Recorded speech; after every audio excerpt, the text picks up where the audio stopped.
नमस्कार दोस्तों।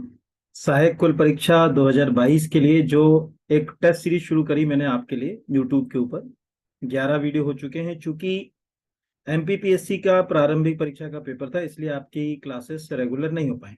अब आपको वीक में एक दो लेक्चर्स मिलते रहेंगे और मैं आपसे अपडेट होता रहूंगा।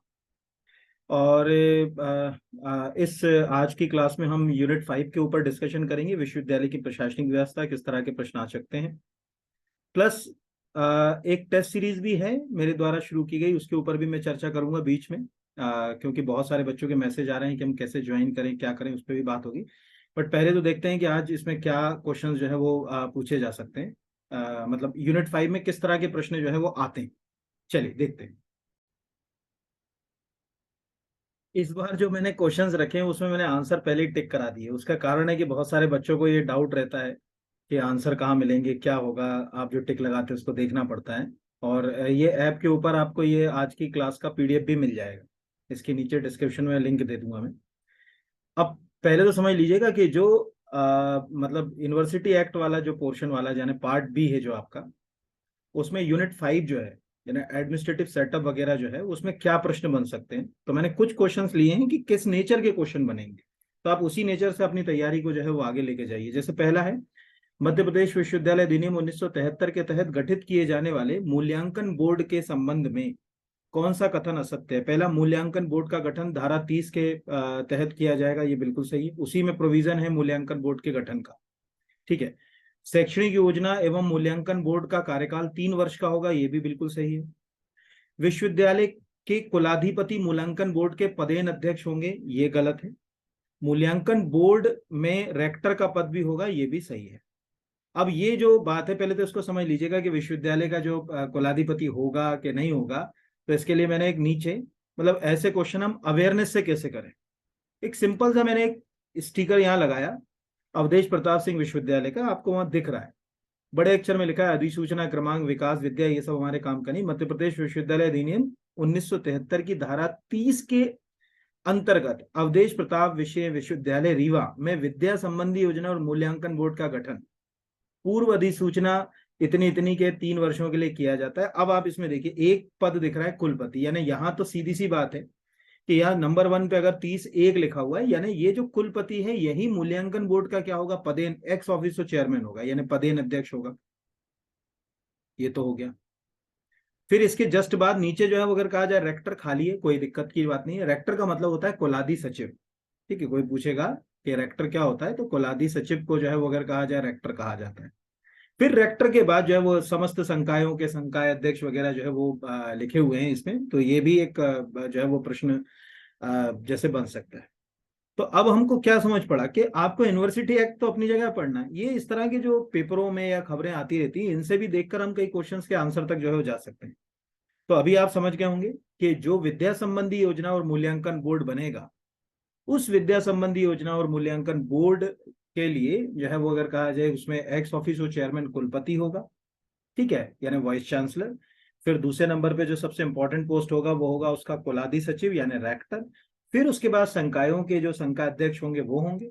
फिर इस तरह से उसमें और भी जो है वो अगर कहा जाए कि आप सेक्शन 30 देखेंगे तो उसमें आपको जो है वो मिल जाएगा यहाँ पर। ठीक है, तो ये एक हो गया। दूसरे क्वेश्चन पे आते हैं, यदि किसी विश्वविद्यालय के कुलपति की मृत्यु, रुग्णता, त्यागपत्र आदि के कारण, ठीक है, कुलपति का पद रिक्त हो जाता है, तो उस अवधि के दौरान अस्थायी नियुक्ति अधिकतम कितने माह के लिए होगी। अब आप कहोगे ये कैसे आ सकता है। सॉरी, यूनिट 5 को देखो ध्यान से, वो क्या है, विश्वविद्यालय की प्रशासनिक व्यवस्था के ऊपर टिका हुआ है। तो प्रशासनिक व्यवस्था, कुलपति है ही नहीं, वाइस चांसलर सपोज है ही, एबसेंट ही है, तब उसके एब्सेंस में कौन काम करेगा और कितने महीने तक करेगा। उस स्थिति में हम कैसे जो है वो नया कुलपति लेकर आएंगे, ये भी पता होना चाहिए ना। तो 3 माह, 6 माह, 9 माह, 12 माह, तो 6 माह का प्रावधान है। कैसे, यहाँ आपको दिख रहा होगा, कुलपति के पद की मृत्यु, त्यागपत्र, छुट्टी, रुग्णता या अन्य किसी भी कारण से रिक्त हो जाने की दशा में, जिसमें अस्थायी रिक्ति भी सम्मिलित है, कुलाधि सचिव और कोई कुलाधि सचिव नियुक्त नहीं किया गया है या जो भी उपलब्ध नहीं, यानी उतना पूरे कहानी में जो है वो अगर कहा जाए कि यो भी, परंतु इस उपधारा के अनुधात व्यवस्था 6 माह से अधिक कालावधि के लिए जारी नहीं रहेगी। यानी मैक्सिमम आप 6 महीने के लिए वो अपॉइंटमेंट कर सकते हो, उस दौरान फिर जो है वो आपको पद तक व्यक्ति को लाना पड़ेगा। तो ये भी मतलब अगर कहा जाए यूनिवर्सिटी सेटअप का क्वेश्चन है, क्योंकि जो प्रशासनिक अधिकारी है वो काम कैसे कर रहा है उसमें जो है वो अगर कहा जाए हमको ये पता होना चाहिए। ठीक है, अगले पे आ जाते हैं। विश्वविद्यालय अधिनियम 1973 के अंतर्गत आने वाले किसी विश्वविद्यालय कि विश्वविद्यालय को यदि किसी संविदा, कोई कॉन्ट्रैक्ट करते हैं ना, कोई भी कॉन्ट्रैक्ट, मतलब यूनिवर्सिटी में सपोज कोई कंस्ट्रक्शन कराना है, कोई निर्माण कराना है, कुछ चीजें खरीदना है, परचेस करना है, सेल करना है, इसके लिए सब हम क्या करते हैं, संविदा करते हैं, कॉन्ट्रैक्ट जो है वो निकालते ही यूनिवर्सिटी। करना हो तो विश्वविद्यालय की ओर से किस प्रशासनिक अधिकारी के द्वारा ये कॉन्ट्रैक्ट किए जाएंगे, इसमें आप हीरो हैं। इसमें सहायक कुल सचिवों का बहुत रोल होता है। ठीक है, यहाँ पर मतलब ये एक जो है वो आप याद रखिएगा, क्योंकि कुल सचिव और सहायक कुल सचिवों का इतना इम्पोर्टेंट रोल है इसके अंदर कि आप सोच नहीं सकते। ये जो है वो मतलब जो भी काम होते हैं उसमें, तो हमेशा ध्यान रखिएगा। हमको मालूम है कि कुल सचिव के बारे में जो प्रोविजन है यूनिवर्सिटी एक्ट के तहत, उसमें साफ लिखा हुआ है कि कुल सचिव जो भी काम करेगा, जितने कॉन्ट्रैक्ट यूनिवर्सिटी की ओर से होंगे जितने, वो सब कुल सचिव के नाम से होते हैं। मतलब उस पर कुल सचिव के ही जो है वो अगर कहा जाए सिग्नेचर होते हैं। तो ये एक हमको जो है वो मतलब जैसे कहते हैं कि पता जो है वो होना चाहिए कि मध्य प्रदेश यूनिवर्सिटी एक्ट के तहत, इसको मैं रोक के दिखा देता हूँ आपको जो मैं कहना चाह रहा हूँ। ठीक है, कुछ चीजें मैं आपको यूनिवर्सिटी एक्ट में भी दिखाता हूँ, तो देखिए मैं स्क्रीन को रोक के दिखाता हूँ। तो ये मैंने देखिए यूनिवर्सिटी एक्ट का जो है वो फाइल खोला। सेक्शन 16 में है कुल सचिव के बारे में प्रोविजन। ठीक है, यानी रजिस्ट्रार के बारे में। उसमें बड़े बड़े अक्षर में लिखा हुआ है यहाँ पर। प्रश्न ऐसे आएंगे आपको, यानी दो तरह के क्वेश्चन आएंगे। एक, मैंने संविदा ले लिया, हो सकता है कि संविदा, जरूरी नहीं कि संविदा है, वो दस्तावेज पूछ ले। तो यह लिखा है, इस अधिनियम के द्वारा या इसके अधीन अन्यथा उपबंधित के सिवाय समस्त संविदाएं विश्वविद्यालय की ओर से कुल सचिव द्वारा जो है हस्ताक्षरित की जाएंगी, और समस्त दस्तावेजों तथा अभिलेख विश्वविद्यालय की ओर से कुल सचिव द्वारा अधिप्रमाणित किए जाएंगे।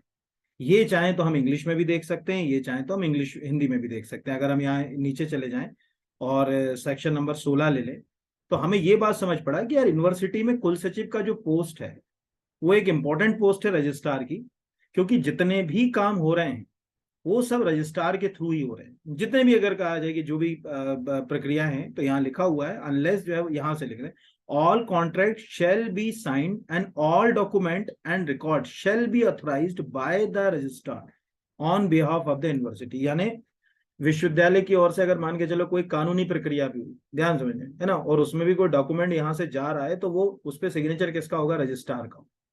ये हमेशा, या रजिस्ट्रार जिसको ऑथराइज्ड कर दे वो। तो हमें ये समझ पड़ा कि रजिस्ट्रार की पोस्ट जो है वो बहुत इंपॉर्टेंट है। अब इसमें दो तीन क्वेश्चन हो गए ना हमारे तैयार। एक तो संविदा हो गई, यानी कॉन्ट्रैक्ट की बात हो गई।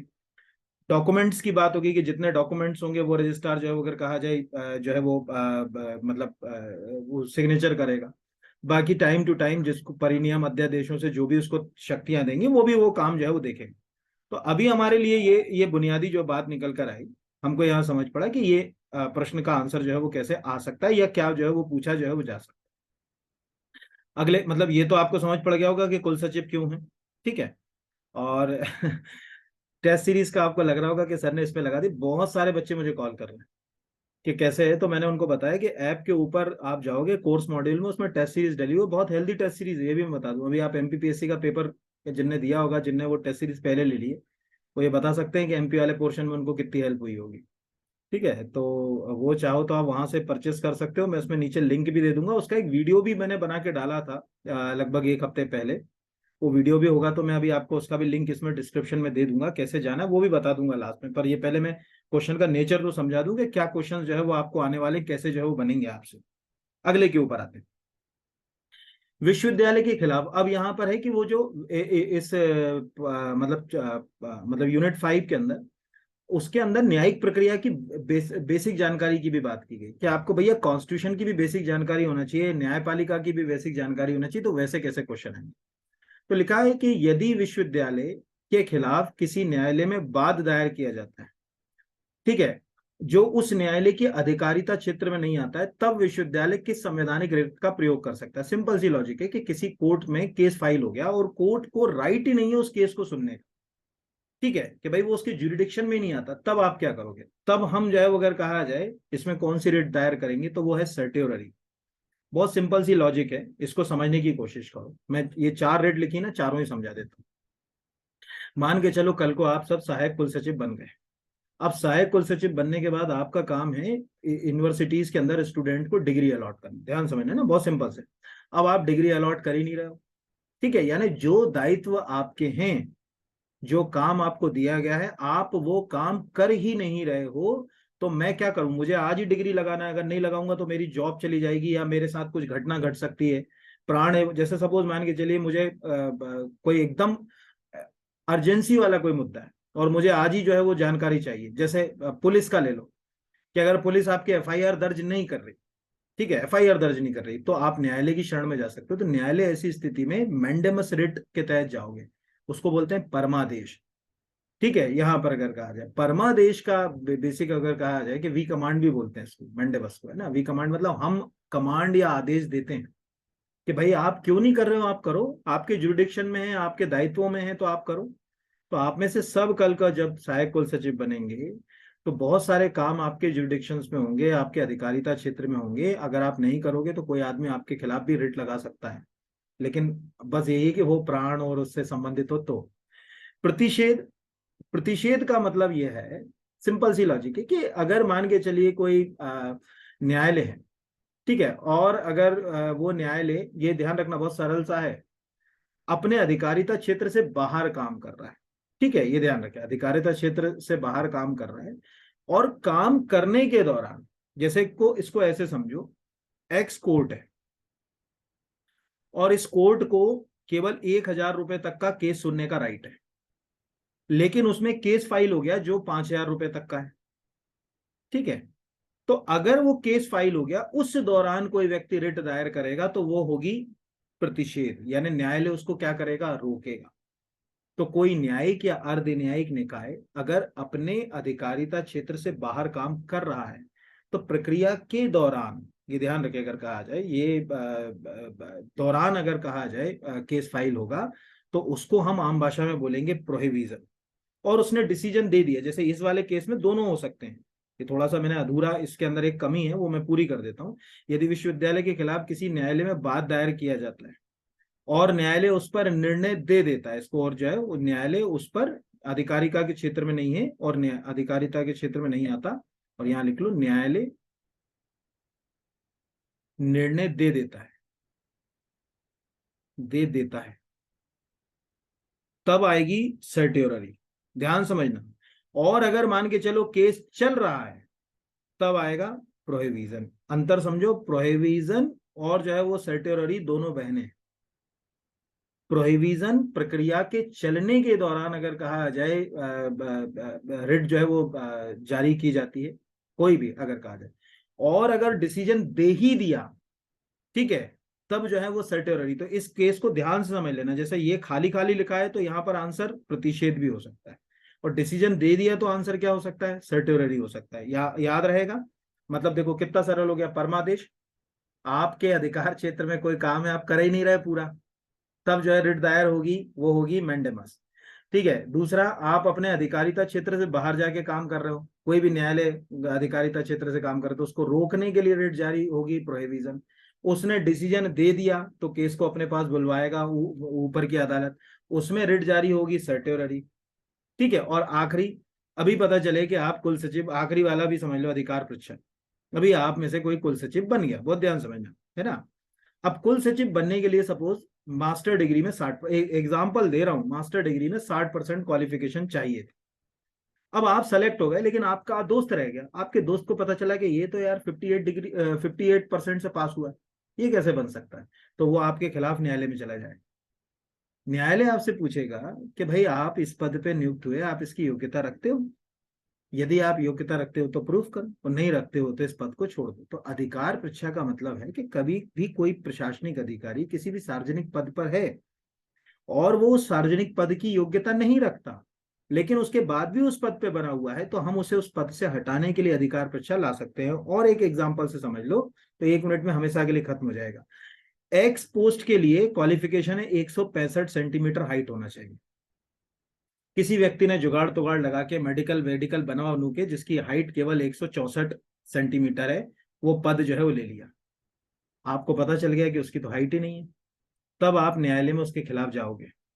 और न्यायालय जो है वो आपका जो है अगर कहा जाए कि पूछेगा कि भाई आप किस उससे अधिकार से इस पोस्ट के ऊपर, ठीक है, इसका मेडिकल कराओ, ने मेडिकल में आ गया 164, तो न्यायालय उसको कहेगा कि आप इस पद की योग्यता नहीं रखते, आप पद छोड़ दो, तो वो उसको मिल जाएगा जिसके लिए वो पद था। इस प्रकार सिंपल सा कंसेप्ट मैंने ये रफली आपको समझाया है बेसिक एग्जांपल से, परमादेश, प्रतिषेध, उत्प्रेषण और जो है वो सर्टेरिटी। तो इसमें आंसर याद रखना जो मैंने बताया ना, इसमें आंसर दोनों हो सकते हैं, ये भी आंसर हो सकता है, ये भी आंसर होगा। ठीक है, जब केस चल रहा हो, केस चल रहा हो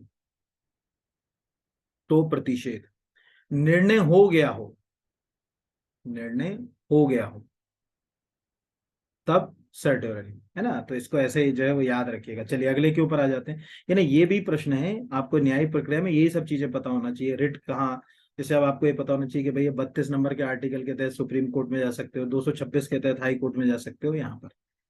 अगला, यदि किसी कॉलेज परिसर में छात्रों का एक समूह जिनकी संख्या 10 या अधिक है विधि विरुद्ध जमाव करते हैं और कॉलेज की संपत्ति को नुकसान पहुंचाने का प्रयास करते हैं, ऐसी स्थिति में उनके विरुद्ध जमाव और बलवे के लिए आईपीसी की किस धारा के तहत मुकदमा दायर किया जाएगा? आप कॉलेज में पढ़ते होंगे तो आपको मालूम होगा, सबसे ज्यादा बलवा की धाराएं लगती हैं कॉलेज के छात्रों के ऊपर। बलवे का मतलब होता है कि जैसे 5 लोग या उससे ज्यादा इकट्ठे हो गए और कोई जो है वो अगर कहा जाए कि मतलब इस तरह की एक्ट करने लगे जिससे पब्लिक न्यूसेंस हो, लोगों को तकलीफें हो, समस्या हो, तो उसको बलवा कहा जाता है। बलवा जो है वो निजी क्षेत्र में भी हो सकता है, सार्वजनिक भी हो सकता है, यानी कॉलेज में भी हो सकता है, आपके घर में पड़ोसी के कैंपस में भी हो सकता है, वहां भी आप बलवा कर सकते हो। जैसे घर में कुछ लोग लट वट लेकर आ गए, ठीक है, घर हो हंगामा करने लगे, तो पुलिस बलवे की धारा लगाई। दंगा, जिसको रॉयट बोलते हैं, है ना, वो हमेशा सार्वजनिक क्षेत्र में परिभाषित होता है। घर के अंदर दंगा नहीं होता कि आप कहोगे मेरे घर में 5 लोग अंदर आ गए दंगा कर रहे हैं, वो दंगा की परिभाषा में नहीं आए।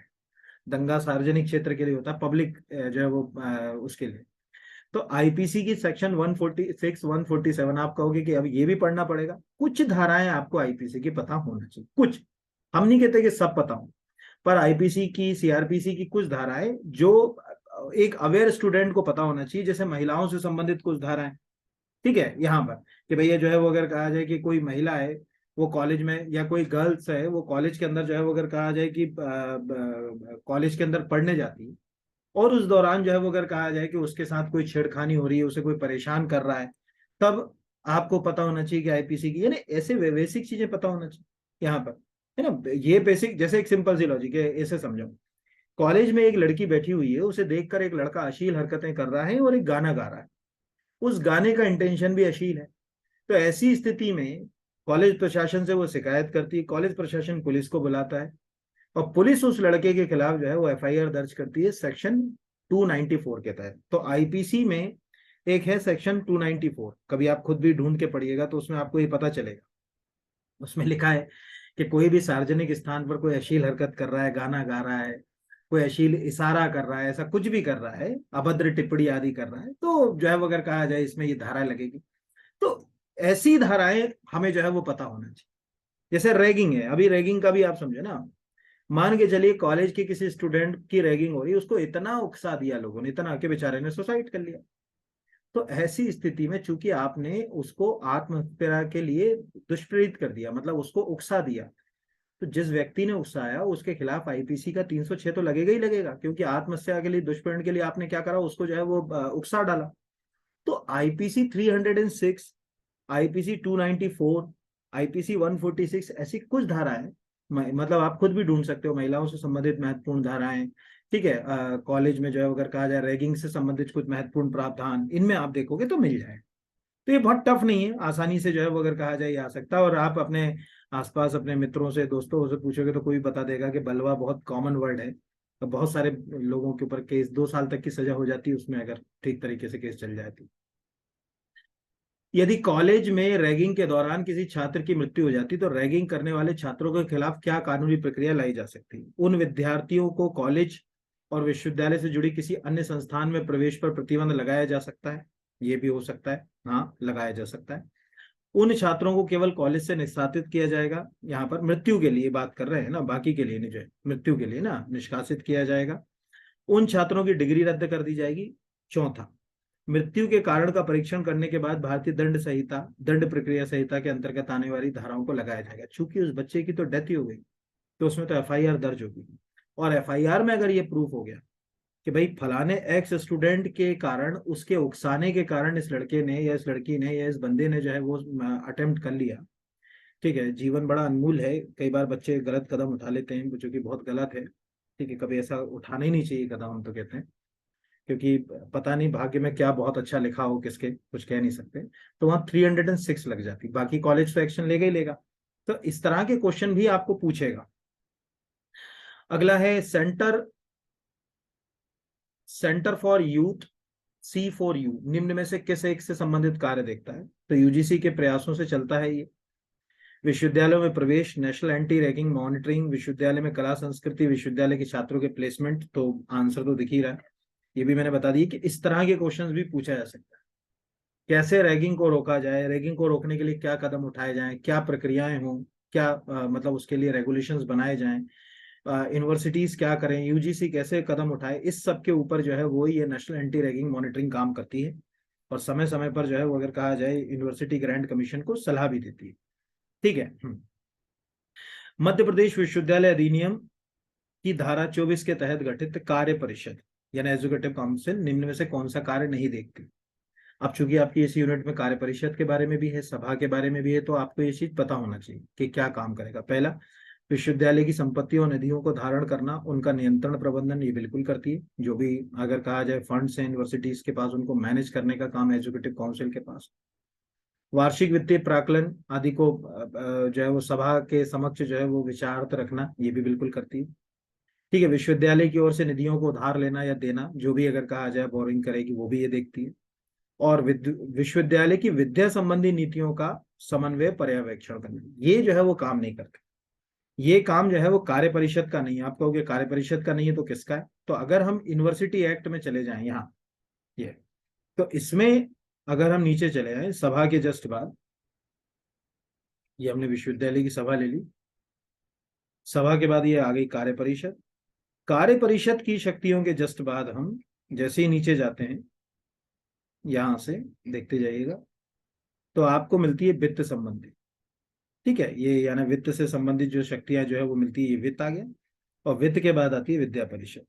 तो यहाँ विद्या परिषद के ये कायदे, ये काम जो है विद्या परिषद क्या जो है वो लिखा हुआ है, जैसे यहाँ पर विश्वविद्यालय की विद्या संबंधी नीतियों पर सामान्य पर्यवेक्षण रखना तथा शिक्षण के तरीकों के संबंध में ऐसे महाविद्यालयों तथा ऐसी संस्थाओं में जिन्हें विश्वविद्यालय द्वारा संधारित किया जाता हो। ठीक है, मतलब उनके ऊपर जो है वो अगर कहा जाए निर्देश देना। तो ये जो विद्या संबंधी काम है, ये विद्या परिषद करती है सेक्शन 26 के तहत। ये विद्या संबंधी काम ये विद्या परिषद का है, ये कार्य परिषद का जो है वो काम नहीं है। तो ये याद रखिएगा कि कोई पूछेगा कि क्या ये यूनिवर्सिटी जो है वो अगर कहा जाए एजुकेटिव काउंसिल देखेगी, नहीं। हमेशा ध्यान रखिएगा और इसके क्रम को भी याद रखिएगा, क्योंकि अगर ये क्रम बिगड़ा तो आपका क्वेश्चन गया। और इसको रटने की कोई जरूरत ही नहीं, आप इसको सिंपल सा ऐसे देखो। सबसे बेसिक देखो, सबसे ताकतवर कौन है? सभा। क्योंकि विश्वविद्यालय की जो सभा होगी, इसको ऐसे देखो, सभा जो है वो किसके अधीन होगी? कुलाधिपति यानी चांसलर के अधीन होगी। तो यूनिवर्सिटी का कोर्ट, सबसे पहले हमने कोर्ट बनाया। अब कोर्ट बना दिया, कोर्ट ने कहा यार हम क्या करेंगे, कैसे काम करेंगे? ठीक है, तो हमने कहा कि एक काम करो, आप सब आ जाओ। तो सम्मिलित कराया और उसके कार्य दे दिए। तो 22 में 21 और 22 में कैसे मिलेंगे, क्या क्या काम होंगे, वो कोर्ट को दे दिया। तो ये 22 तक यहाँ पर जो है वो आ गए। फिर जो है वो 23 से कार्य परिषद आ गई, 24 में कार्य परिषद की जो है वो कर्तव्य शक्ति आ गई। इस तरह से इनको आप क्रमबद्ध तरीके से कि सभा, सभा के बाद कार्य परिषद, फिर उसके बाद जो है वो वित्त से संबंधित, यानी जैसे आप इसके बाद आप जाओगे तो अगली जो इंस्टीट्यूशन मिलेगी आपको यहाँ पर, वो वित्त की मिलेगी। तो इनको क्रमबद्ध तरीके से, क्योंकि यही प्रश्न पूछेगा। ठीक है, यहाँ पर भाई पूछेगा कि विश्वविद्यालय का वित्त अधिकारी इनमें से कहाँ पर होगा, तो अपने को दिख रहा है कि वित्त संपत्ति जो है वो समिति के अंदर होगा। तो अगर मैंने एक कार्य परिषद का प्रश्न बनाया, तो आप वित्त परिषद का भी प्रश्न जो है वो बनाएंगे, वित्त समिति का भी जो है वो सॉरी प्रश्न बनाएंगे।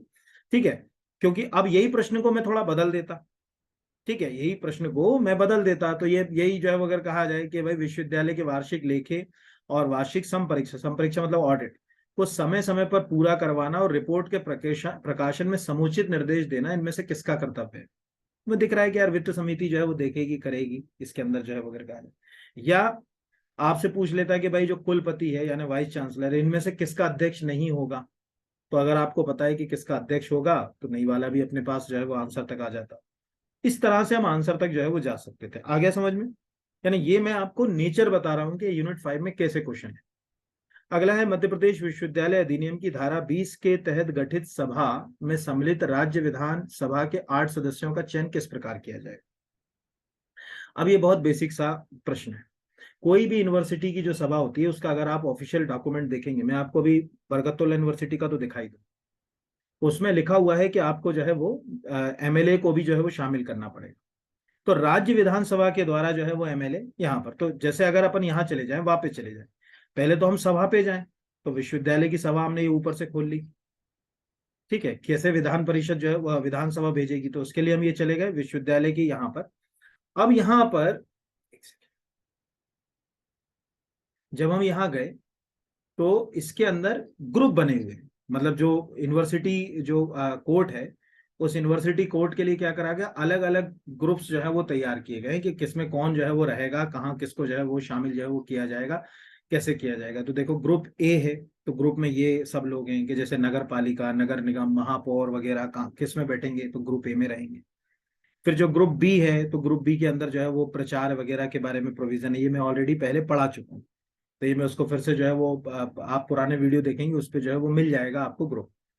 ग्रुप सी जब यहाँ पर जा रहा हूं, तो ग्रुप सी में अगर हम ध्यान से देखें तो उसके अंदर जो है लिखा हुआ है कि राज्य विधानसभा के 8 सदस्य जिनका चयन राज्य विधानसभा द्वारा किया जाएगा। यानी ये भी एक कॉमन से कि भाई वो जाएंगे तो उनका चयन कौन करेगा, राज्य विधानसभा करेगी। जैसे इसका ये तो यूनिवर्सिटी एक्ट में ओरिजिनल फाइल में दिखाता हूं, जैसे भोपाल बीयू की भोपाल की दिखाता हूँ ना, एक सेकंड में होल्ड करूँ, क्या वो फाइल मुझे मेरे सिस्टम से निकालना पड़ती है। देखिए ये मैंने खोला, आंसर बरकतुल्लाह विश्वविद्यालय, ये लिखा हुआ है, अध्यक्ष महोदय विधानसभा द्वारा निम्नानुसार दर्शित माननीय विधायकों को बरकतुल्लाह विश्वविद्यालय भोपाल की सभा कोड में सदस्य हेतु चयनित किया गया। ठीक है, आरिफ मसूद, श्री आरिफ मसूद, श्री उमाकांत शर्मा, श्रीमती कृष्णा गौर, श्री पीसी शर्मा, रामेश्वर शर्मा, श्री विष्णु खत्री, श्री शशांक कृष्ण और श्री सुदेश राय, ये 8 लोग जो है वो गए। तो ये बकायदा उन्होंने डाला यहाँ पर, उसमें धारा का भी उल्लेख है। यहाँ पर ये थोड़ा सा कट गया है, यहाँ पर आपको दिख रहा होगा, तो अगर इसको आप पढ़ पाते ठीक से तो ये समझ पड़ जाता।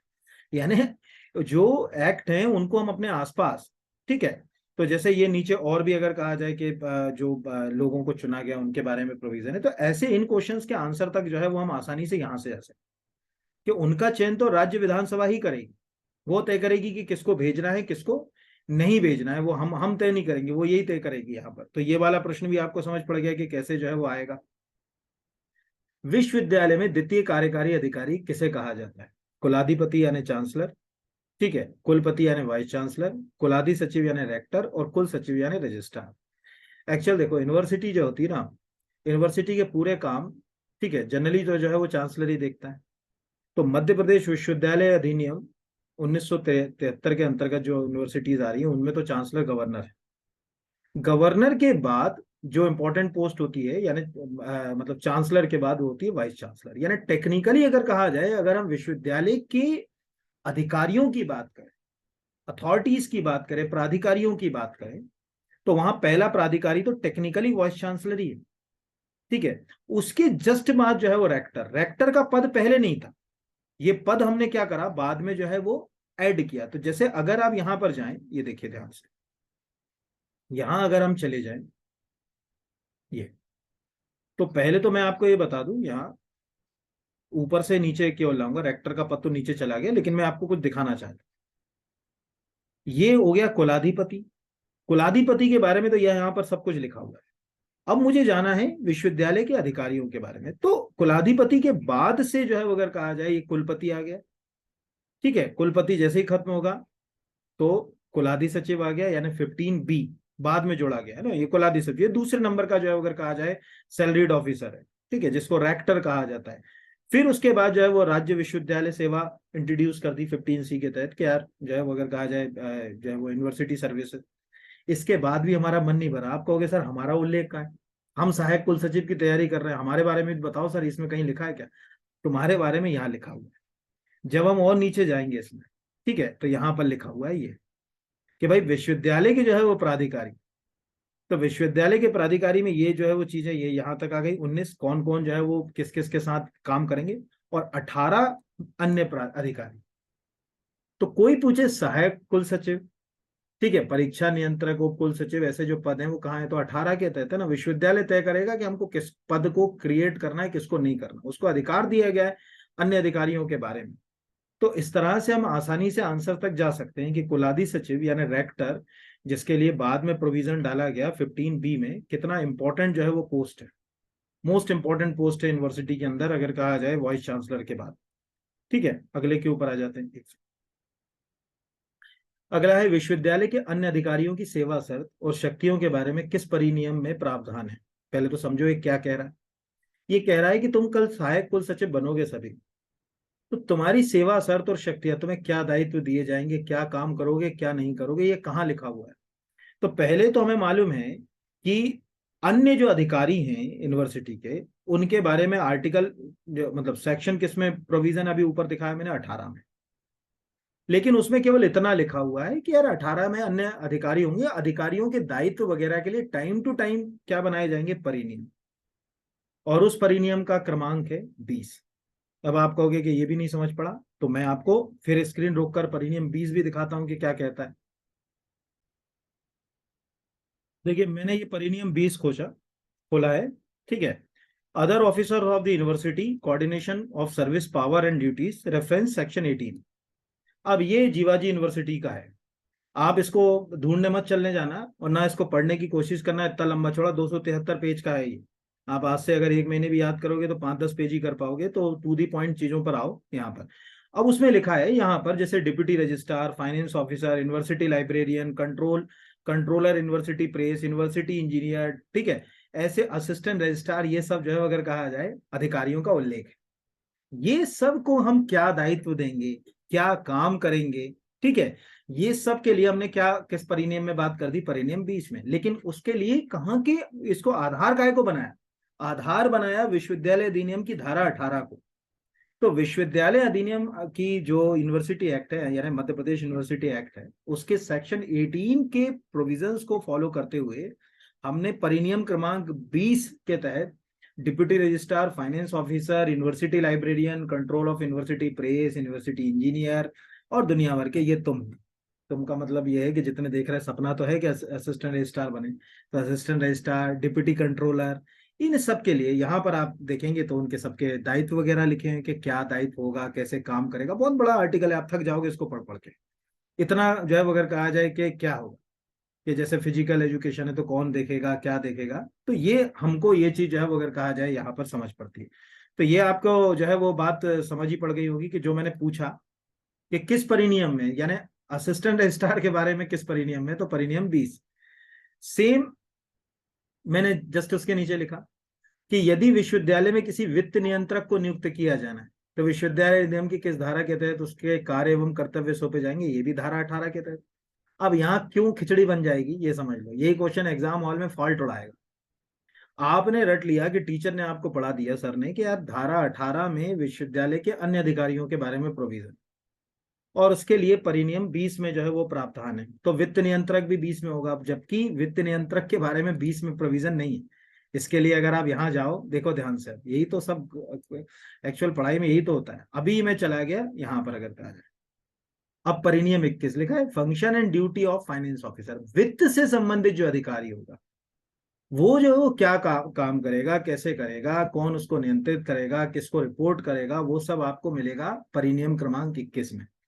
तो subject to the control of कुलपति, it shall be duty of finance officer, क्या क्या करेगा, ठीक है, उसको ये पूरा दे दिया है कि भाई जो फाइनेंस ऑफिसर होगा क्या होगा, जैसे लिखा है कि कलेक्ट द इनकम, ठीक है, डिस्ट्रीब्यूटर्स और बाकी चीजें। अब इतना तो मेरे को भी पढ़ाने से कोई मतलब नहीं है, ये सब फाइनेंस ऑफिसर देखेगा। तो ऐसे हमें समझ पड़ा कि यार वित्त अधिकारी के लिए अलग परिनियम है, और सामान्य बाकी जितने पदाधिकारी हैं उनका परिनियम जो है वो अलग। अगले पर आते हैं, ये तो बेसिक आ गया, मतलब कैसे यूनिवर्सिटीज के ऑफिसर के लिए मैंने आपको बता दिया कि क्या नेचर के क्वेश्चंस जो है वो पूछेगा यहाँ पर। अगला है भारतीय संविधान के अनुच्छेदों के संबंध में कौन सा सही सुमेलित है। आप कहोगे ये क्यों ले लिया।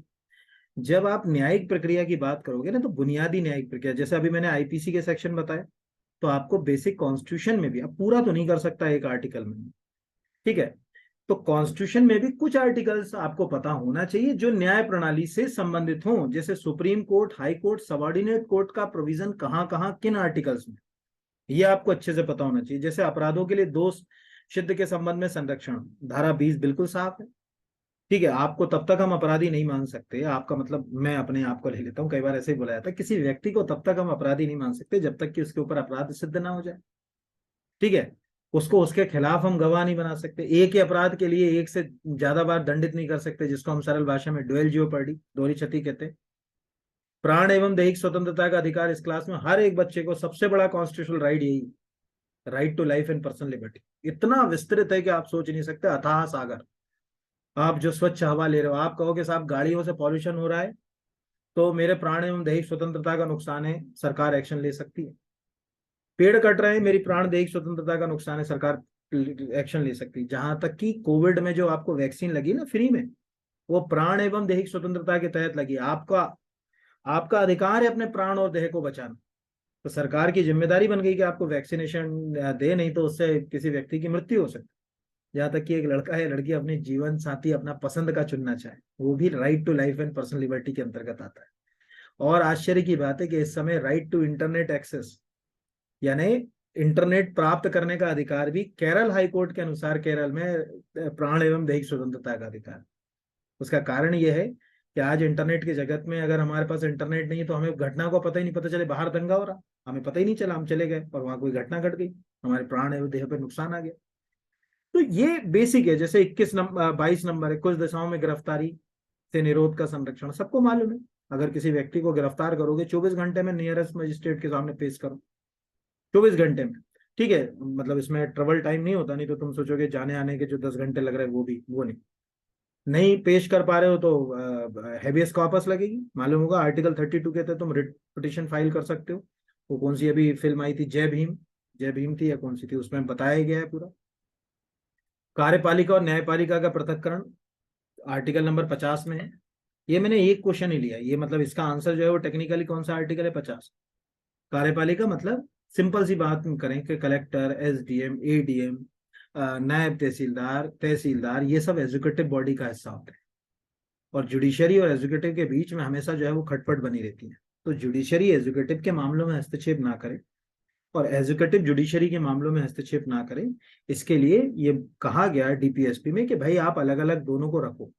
तो सेपरेशन ऑफ पावर के तहत, यानी शक्तियों का पृथक्करण के तहत आप उनको अलग रखो।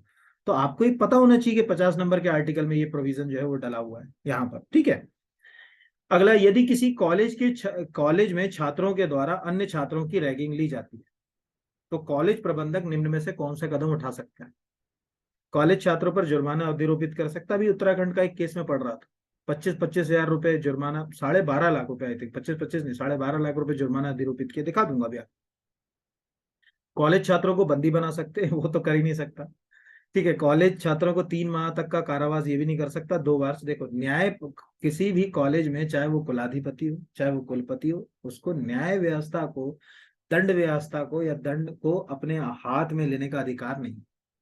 आप ये ध्यान रखिए, एक कलेक्टर को इतना भी राइट नहीं है कि वो किसी को चाटा मारते, ये भी अधिकार नहीं, ध्यान रखिएगा, है ना। क्यों? क्योंकि ये न्यायपालिका तय करेगी कि उसको कैसे पनिश करना है। हाँ, जुर्माना वो लगा सकते, उसको जुर्माना लगाने का जो है वो अधिकार जो है वो दिया गया है।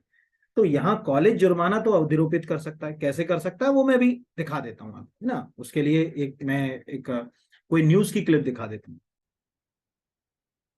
जैसे यहाँ आपको दिख रहा होगा, अमर उजाला न्यूज़पेपर है, इसकी एक खबर दिख रही है, हल्द्वानी मेडिकल कॉलेज के 44 छात्रों पर 11.25 लाख का जुर्माना, जूनियर छात्रों के बाल काटने का मामला, एमबीबीएस सेकेंड ईयर के छात्रों और जूनियर छात्रों का वीडियो वायरल, वीडियो कॉल किया और अपशब्द कहे और रैकिंग की। इसकी जानकारी होने पर मेडिकल कॉलेज के जो है वो, अगर कहा जाए, ये मतलब इसमें जो है वो पूरा जो है वो, तो इस तरह से हमें क्या समझ पड़ा कि ये सब जो है वो, अगर कहा जाए कि रैगिंग से संबंधित जो है वो बातें, तो जुर्माना अधिरोपित तो कर सकता है, बाकी काम जो है वो नहीं कर सकता। जुर्माना अधिरोपित करने का जो है वो उसको अधिकार जो है वो दिया गया। अगला है, शैक्षणिक संस्थानों में रैगिंग की रोकथाम निषेध विनियम किस वर्ष पारित किया गया? 2005, 7, 9, 11। तो इसका आंसर है 2009। ये भी मैं आपको दिखा देता हूं कि कैसे किया गया। तो यहाँ अगर आपको स्क्रीन के ऊपर दिख रहा होगा, तो यहाँ अगर आप जाओ, तो मैं दोनों के लिए लिया, एक ह्यूमन राइट कमीशन की एक वेबसाइट का लिया, यहाँ पर दिख रहा होगा, रैगिंग एक अमानवीय व्यवहार, मध्य प्रदेश मानव अधिकार आयोग। यहाँ बकायदा जो है वो लिखा हुआ है कि विश्वविद्यालय अनुदान आयोग, ये क्या जो न्यायिक प्रक्रिया क्या हो रही है, आपको पता होना चाहिए यार, रैगिंग हो रही तो क्या अब होगा, कैसे जो है वो कब उसके लिए जो रूल रेगुलेशंस बने। तो लिखा है कि विश्वविद्यालय अनुदान आयोग के अधिनियम 1956 की धारा 26(1)G, यही आ जाए हो सकता है इस साल आपको, के अंतर्गत उच्चतम शिक्षण संस्थानों में रैगिंग निषेध से संबंधित विश्वविद्यालय अनुदान आयोग के अधिनियम 2009 की धारा 3 में ये उल्लेख है कि रैगिंग कैसे होती है। तो इसमें जो है वो अगर कहा जाए, ये सब लिखे हुए हैं कि छात्र छात्राओं द्वारा उत्पात करना, अनुशासनहीनता का वातावरण बनाना, नए छात्रों को कष्ट, आक्रोश, कठिनाई, शारीरिक मानसिक पीड़ा देना, किसी छात्र से किसी कार्य को करने के लिए कहना जो सामान्य स्थिति में वो ना करता हो, ठीक है, ऐसे बहुत सारे हैं। ठीक है, यहाँ पर यौन शोषण, समलैंगिक प्रहार, नग्न करना, अश्लील या अन्य काम संबंधी कार्य हेतु विवश करना, ठीक है, अंग चालन द्वारा बुरे व्यवहार की अभिव्यक्ति कराना, ये सब अगर कहा जाए कि जो बातें हैं, ये सब जो है वो रैगिंग के अंतर्गत हैं। और इसके लिए जो है वो अगर कहा जाए कि जो है वो यूजीसी भी प्रयास कर रहा है। तो हमें ये जो है वो अगर जैसे ये आ गया राघवन समिति रैगिंग के लिए सुझाव जो दिए थे, ये सब न्यायिक प्रक्रिया क्या होती है? न्यायिक प्रक्रिया का मतलब है कि भाई जो कॉलेज में आप पढ़ोगे, या सॉरी जहां पर आप नौकरी करोगे, वहां क्या क्या मुद्दे हो सकते हैं, वो सब जो है वो आपको जो है वो पता होना चाहिए। कि जैसे ये लिखा ना, रैगिंग की जानकारी मिलने पर संस्था प्रमुख 24 घंटे के भीतर पुलिस में प्रथम सूचना दर्ज कराए। ऐसा नहीं कराने पर विश्वविद्यालय अनुदान आयोग के नियम की कर्णिका 7 के अनुसार संस्था प्रमुख की जिम्मेदारी तय की जाएगी। भाई तुमने क्यों नहीं कराया, तुम्हारे खिलाफ क्या एफआईआर नहीं कर दें कि तुम्हारे गलती के कारण जो है वो ये बच्चे ने जो ये घटना कर ली है, उसने जो है वो कोई जो है गलत कृत्य कर लिया, या जो है ये सब चीजें हमको मिल जाती। न्यायिक प्रक्रिया कुछ थोड़ी होती, न्यायिक प्रक्रिया इसी को जो है वो हम आम भाषा में न्यायिक प्रक्रिया जो है वो कहते हैं। तो ऐसे जो है वो अगर हम आंसर्स तक जाएं, तो हम आंसर तक जो है वो पहुंच सकते हैं। यहाँ पर ये चीज याद रखिएगा, है ना। एक चीज और दिखाता हूँ जी, यहाँ पर ये मैंने आपके लिए एक परिनियम और लिया।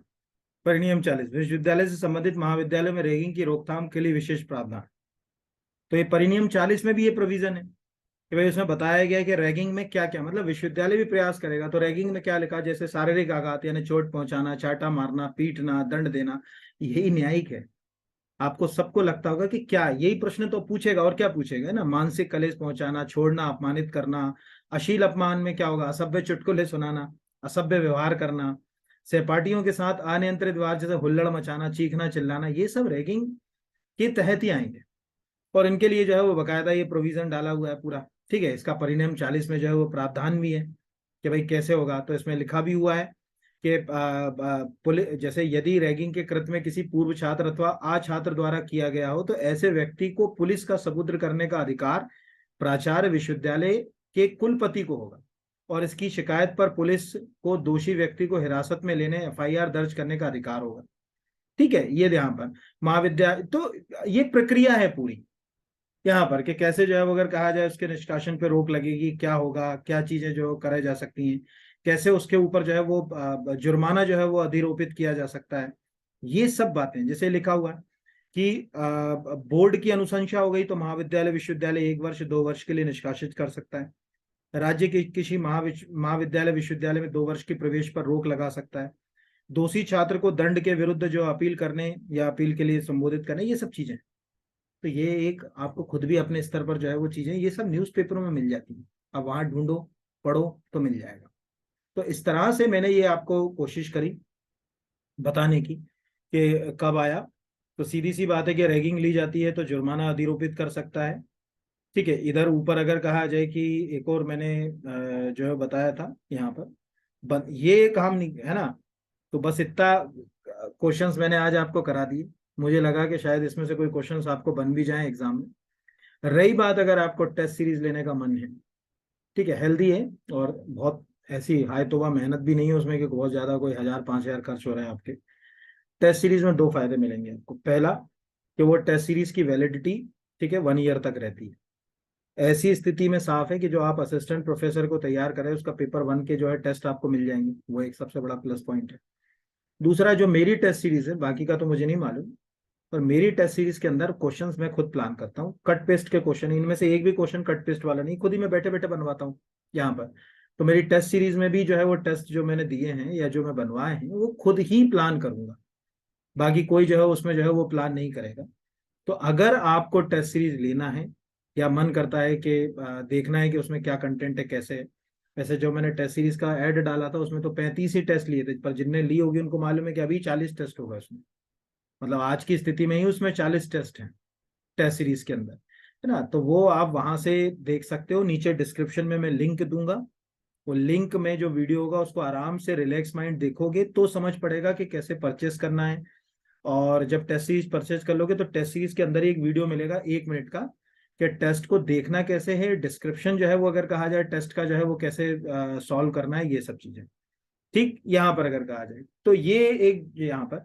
दूसरा एक क्वेश्चन ये भी मैं बता दूं ऊपर नीचे, जिससे कंफ्यूज ना हो, रैगिंग के दौरान अगर मृत्यु हो गई ना तो मृत्यु में जो है वो अगर कहा जाए कानूनी प्रक्रिया जो आएगी, ये कानूनी प्रक्रिया ही आएगी, बाकी सब तो कॉलेज की प्रक्रिया है, कॉलेज जो है निष्कासन कर सकता है, लेकिन सामान्य रैंकिंग में अब मृत्यु होगी तो यहाँ पर ही आ जाएगी। ये सब भी हो सकते हैं जो अभी मैंने आपको दिखाया ना यहाँ पर परिनियम, ये जो है यहाँ पर कि जो है वो अगर कहा जाए ये जो परिनियम में लिखा हुआ है कि भाई जो है वो प्रोक्टोरियल बोर्ड जो है वो अगर कहा जाए अनुशंसा कर देगा तो आप निष्कासित कर दोगे यहाँ पर। लेकिन कब, जब सिंपल रैंकिंग के ऐसे केसेस देखेंगे कि कोई घटना हुई, अब आपने जो है वो अगर कहा जाए कि वो उसको जो है वो अगर कहा जाए मरी गया, वो भी व्यक्ति की मृत्यु हो गई बेचारे की, तब तो फिर जो है वो आपराधिक मुकदमा कायम होगा। इतना याद रखना। तो बहुत बहुत धन्यवाद आप सबको। और कैसे टेस्ट सीरीज परचेस करना है लास्ट में इसमें 1 मिनट में मैं आपको पूरा दिखा दे रहा हूँ, उसको देख लीजिए तो आपको समझ पड़ जाएगा। तो ये पहले तो आपको टेस्ट सीरीज पे जाना है, तो टेस्ट के फीचर्स आपको दिख जाएंगे, जैसे part A MP special 16 test, हालांकि अभी 17 हो गए, ठीक है। आपको यहाँ लिख रहा है, कोई भी टीचर जो लिखता है वो उससे ज्यादा ही प्रयास अपने बच्चों के लिए करता है, लिखता है इसलिए कि किसी बच्चे को ये ना हो कि यार आपने 35 का बोला और आपने तो 33 ही टेस्ट कराए, इसीलिए हमने अगर 35 लिखे तो हम 50 भी करा सकते, बट हम कमिट नहीं करते, हम 35 का कमिट कर रहे हैं। जैसे आज ही इसमें टोटल 35 टेस्ट है, बट आप जब काउंट करोगे तो अभी 40 टेस्ट तो अभी हैं उसके ऊपर। तो सबसे पहले कुछ नहीं करना है आपको, BR Academy सर्च करना है, ऐप डाउनलोड करना है। जैसे ही आप ऐप डाउनलोड करोगे, ठीक है, तो ऐप डाउनलोड करने के बाद आपको नीचे एक यहाँ पर ये स्टोर का ऑप्शन मिलेगा, ये स्टोर, इस स्टोर पर जब आप क्लिक करोगे तो ऐसे आपको कुछ कोर्सेज मिलेंगे। इसमें आपको मिलेगा असिस्टेंट रजिस्ट्रार टेस्ट सीरीज, आप इसको खोलिए। जैसे ही आप इसको खोलेंगे तो आपको कंटेंट पे जाना। अभी पूरे टेस्ट तो अपलोड नहीं हुए हैं पार्ट बी के, लेकिन कंटेंट में दिखेंगे जितने अभी जो हुए हैं। कंटेंट के ऊपर आपको दिखेगा कि इसके अंदर क्या क्या है, कौन से जो है अगर कहा जाए करंट अफेयर्स के वीडियो हैं, कौन से टेस्ट हैं, वो सब आपको दिखेगा। फिर आपका मन करेगा कि आपको इसको परचेस करना है, तो परचेस की स्थिति में जब आप नीचे जाएंगे यहाँ पर, ये सब इसके अंदर का कंटेंट है, जो आप खोलोगे तो दिखेगा ऐसा, ये सब आप देख सकते हो अंदर। ये कंटेंट के अंदर जाने के बाद अभी मैं सीधे नीचे आ जाता हूँ परचेस वाले ऑप्शन। परचेस पर ये ऑफर दिखेगा आपको 250, लेकिन ये भी मैं बता दूं ये केवल 100 स्टूडेंट के लिए। तो अभी अगर 70 के आसपास स्टूडेंट ने अगर टेस्ट सीरीज ली तो जो भी अब 20-30 बच्चे जो बचे हैं उनके बाद ही ऑटोमेटिकली खत्म हो जाएगा, टॉप 100 के लिए ही रखा हमने। तो जैसे ही इस पर क्लिक करेंगे तो ऑफर अवेल हो जाएगा, आपका अमाउंट रिड्यूस होकर जो है वो यहाँ पर 750 रुपीज दिखना शुरू हो जाएगा। फिर आगे की प्रक्रिया से आप टेस्ट सीरीज परचेस कर लीजिए। परचेस करने के बाद आप जब कंटेंट पे जाएंगे तो कंटेंट आपके लिए ओपन हो जाएगा, वहां से आप टेस्ट दे सकते हैं। एक टेस्ट को आप कई बार 2500-50 बार दे सकते हैं। टेस्ट, हर टेस्ट के नीचे का डिस्क्रिप्शन कॉपी के अंदर जो है वो नोट आप कर सकते हैं। इस तरह से टेस्ट सीरीज आप चाहें तो परचेस कर सकते हैं। बहुत बहुत ही ज्यादा हेल्दी टेस्ट सीरीज है, देखेंगे तो आपको मजा भी आ जाएगा कि हाँ यार क्वेश्चंस का लेवल बनाया टीचर ने तो अप्रोच बेस्ड बनाया। तो बहुत बहुत धन्यवाद आप सभी को।